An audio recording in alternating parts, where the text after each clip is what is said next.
পটলাক একটা পার্টি আছে।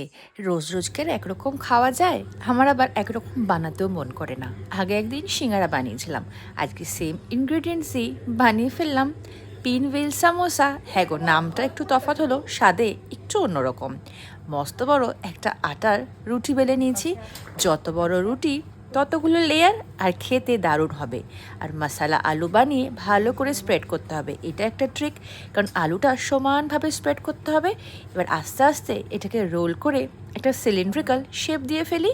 এবার কিছুটা আটা ডাস্ট করে নিই, দিয়ে ব্যাপারটাকে একটু রোল করে নিই, একটুখানি লম্বাও করে নিই। তারপরে জিনিসটাকে ছুরির সাহায্যে কেটে নিই। দেখো তো, 3-4টে লেয়ার হয়েছে। মানে আরও বড় রুটি বেললে আরও সুন্দর লেয়ারগুলো হতো।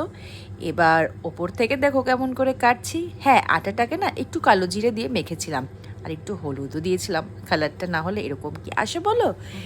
এবার এগুলোকে একটুখানি ড্যাব করে নিই। ড্যাব করে নিয়ে এটাকে একটু ফ্রিজে দিই হালকা করে চিল্ড করার জন্য। কারণ লেয়ারগুলো যদি খুলে যায় তাহলে এতটা খাটুনি, সময়টা সবটাই নষ্ট হবে। এর মধ্যেই আমি তেলটা গরম করে নিয়েছি এবং বেশ 1 ঘন্টা কেটেও গেছে। চিল্ড এই পিন হুইল সামোসাগুলোকে চলো তেলের মধ্যে দিয়ে দিই, গল্প করতে করতে ভেজেও ফেলি। তোমরা কে কে করনি এখনও, তারা কিন্তু কমেন্ট বক্সে অবশ্যই আমাকে জানিও, আমারও পড়ে ভালো লাগবে। এবার গল্প করতে করতে চলো সব কটা সামোসা ভেজে নিই।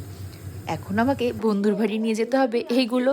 নাও প্যাক করে বন্ধুর বাড়িতে নিয়েও চলে এসেছি। সবার খুব পছন্দ হয়েছে। তোমাদের দেখে কেমন লাগলো?